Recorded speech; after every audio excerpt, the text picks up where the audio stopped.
MegaNet, which is something you're working on now. So how is it different than what's in use today? And what can we expect from MegaNet? Is it coming? Is it in the pipeline? Is it coming soon? Talk a little bit about MegaNet. So MegaNet is a decentralized network that is not IP based. So it allows you to transfer data basically on a separate internet. It's a new internet. It's something that is outside the control of anyone who wants to control the internet. And I've been thinking about this for 2 years since the raid happened, and it's coming together. So it's going to be a very nice way for people to use a new infrastructure that doesn't come with all these hassles and privacy intrusions that we have today. The entire network will be fully encrypted, and it's going to change the world.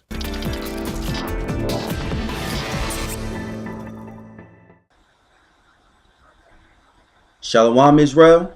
I want to start off by giving all praises, honor, and glory to Yahawah Bahasham Yahawashi, double honors to the Elders of GMS, and much love. And my prayers go out there to the brothers that's teaching this word of sincerity and truth. And this lesson I want to go over is basically about biometric technology. And before I get into any articles, I just want to tell brothers this technology is basically pertains to the RFID chip.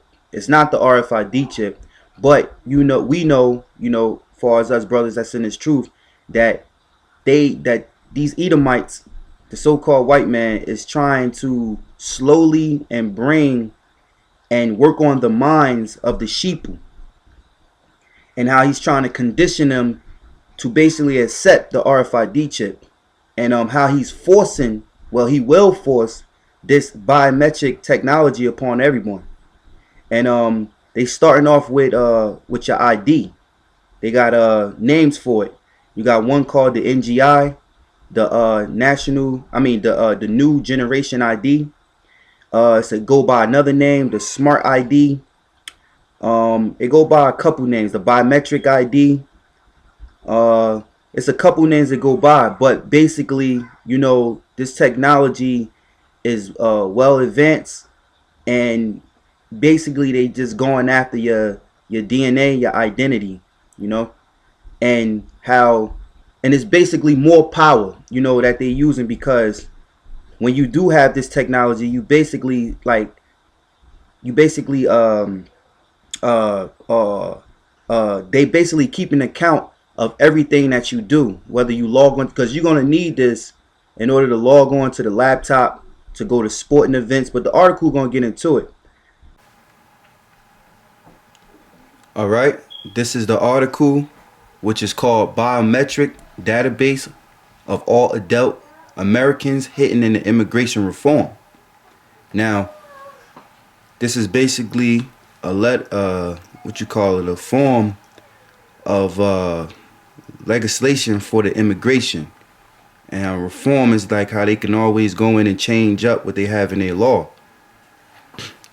And this article reads, if you can bear with me, if you can see it clearly, it says the immigration reform measures that Senate began debating yesterday would create a national biometric database of virtually every adult in the U.S. And what privacy groups fear could be the first step to how you say this damn word? Ubiquitous,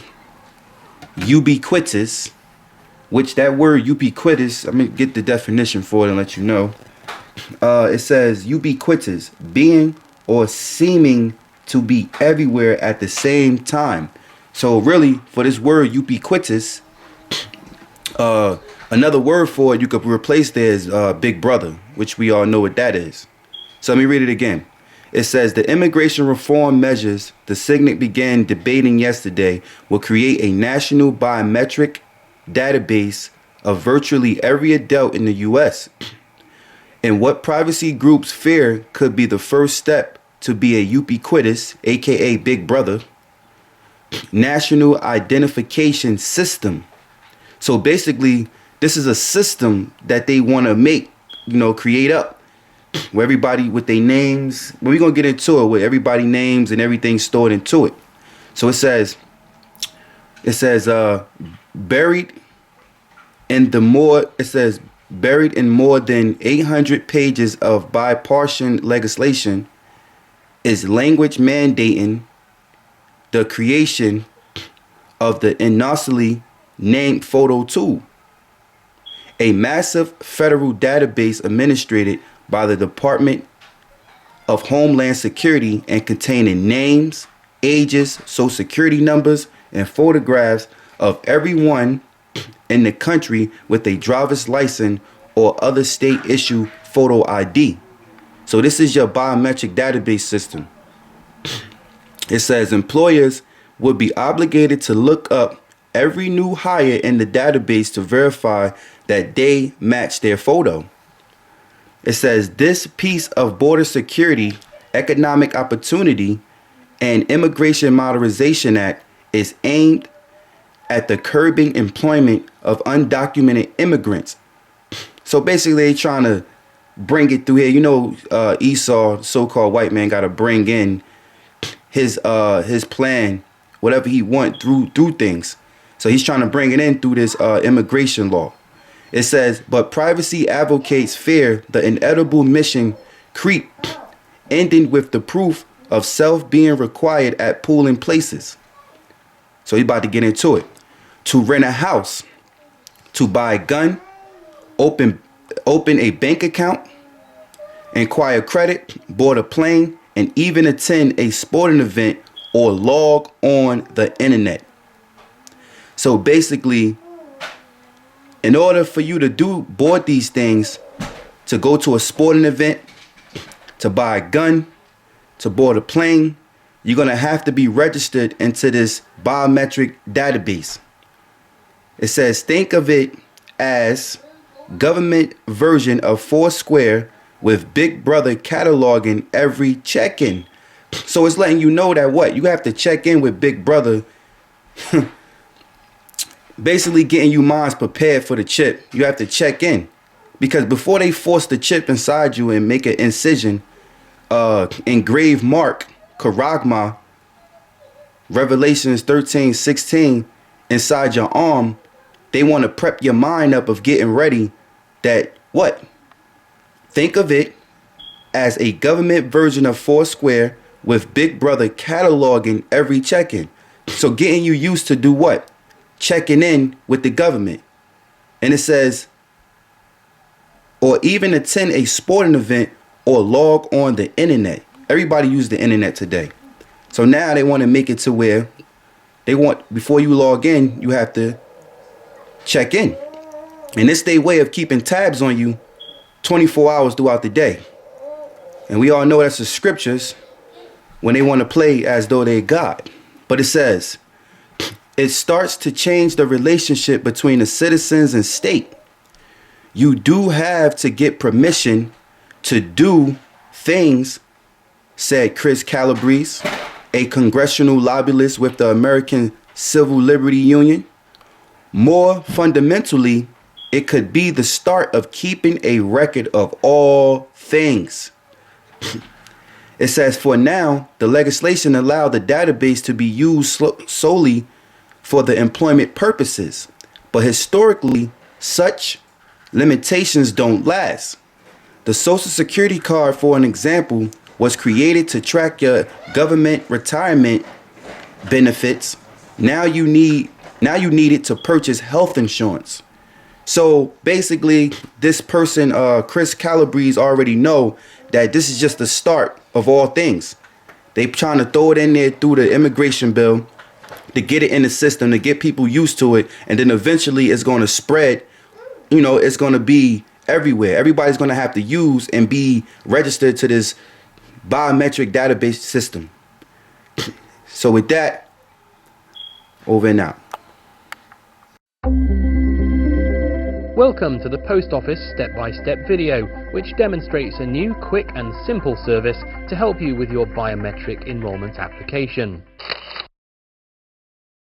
Don't forget to bring your biometric notification letter from the UK Border Agency, including the personal barcode letter, as we cannot process your application without these documents. If you don't have a barcode letter, simply contact the UK Border Agency, who will be happy to help. Also, please ensure that you have cash or a debit card with you to pay for the service, as we cannot accept credit cards for this service.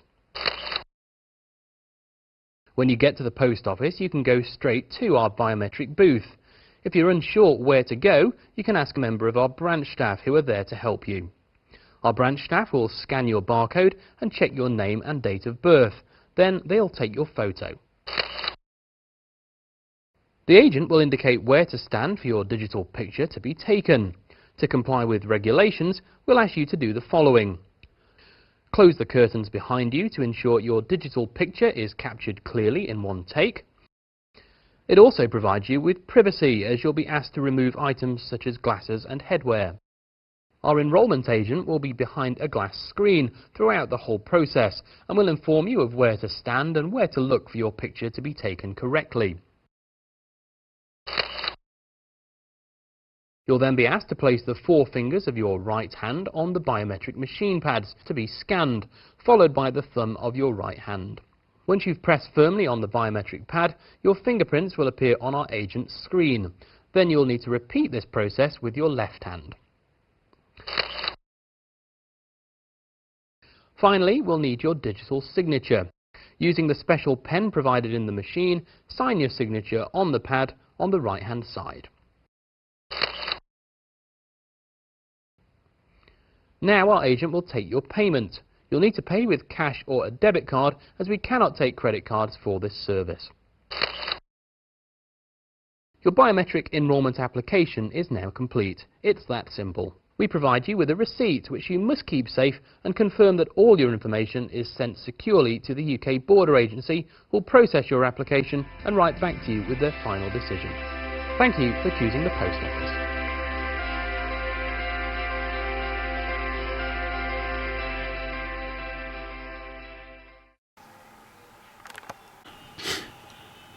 All right, here's another article, and the title is Real ID Enforcement Begins in 2014, 21 States Compliant. And this article was issued from out of Washington, December 20th, 2013, the Department of Homeland Security. And it reads, the Real ID Act's enforcement will start next year, which is the year we in now, 2014, in the month of January right now. The Department of Homeland Security, DHS, announced today the enforcement steps will begin in April 2014 within restricted areas of DHS headquarters. So showing you they want to have people around the beginning of April 2014 to start accepting this new ID. And another nickname for it is called the Smart ID. And then you have the feds, they call it the NGI, the New Generation Identity. And basically you will have to be registered to the biometric database system.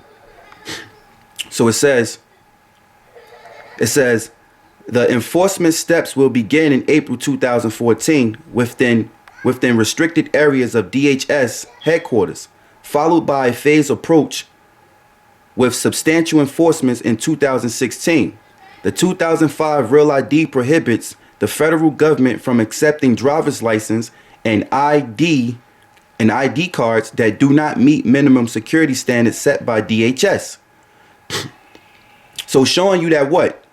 Your state ID that you have now and your driver's license that you have now would be basically nothing, you know? Now I mean, it's basically, it won't count. You would have to have this new upgraded ID. You would have to have this NGI, New Generation ID, or they call it the Smart ID. It says no later than May 2017, the minimum standard required that driver's license security features by routinely upgraded to be counterfeit resistant and require applicants to provide documentary proofs confirm true identity. So basically your IDs, your driver's license that you have now will be basically counterfeit. It won't be required as real proof of ID, showing you how they basically are trying to have full control they going after your identity. So it says real ID, compliant driver's license and ID cards are key elements of national homeland security strategy. Enforcements of the law will clarify and differentiate between compliant state issues. It says, let me read that back. It says enforcements of the law will clarify and differentiate between compliant state issued identity credentials versus less reliable proof of identity when admitting people to secure federal facilities or beginning in 2016 to board airlines. Coalition for a Secure Driver's License, CSDL, President Brian Zimmer said, "We are strongly encouraged that real ID enforcement will finally get underway so all states get the message that consequences for non-compliance will soon start to affect their residents. The phased approach should ensure that the public is well informed that enforcement is coming." Zimmerman continued, the Coalition for the Secure Driver's License congratulates the 21 currently compliant states for moving forward to provide their residents with secure driver's license. People in real ID compliant states probably won't even notice these enforcement steps. By contrast, residents of non-compliant states will need to make adjustments, including obtaining other proofs of identity, like passports. Their only alternative will be to forego access to secure federal facilities or forego commercial air travel. For an example, they can travel by train. So basically, hey, your only alternative is that what? If you're a person that travel and you don't have this ID, then what? You most likely gonna have to what? Try to travel by train. And it says, because there's gonna be restrictions on this thing. It's gonna be a lot of restrictions, man, with you not having this up to date, this smart ID, NGI ID. In 2012, all governors were notified by DHS that each needed to provide a status report on real ID compliance. All but 2 states, Arizona and Pennsylvania, provided a response. DHS has certified 25 states as compliant with the Real ID Act's rules. Mississippi and Vermont are the latest state to join Alabama. Let me read that back. It says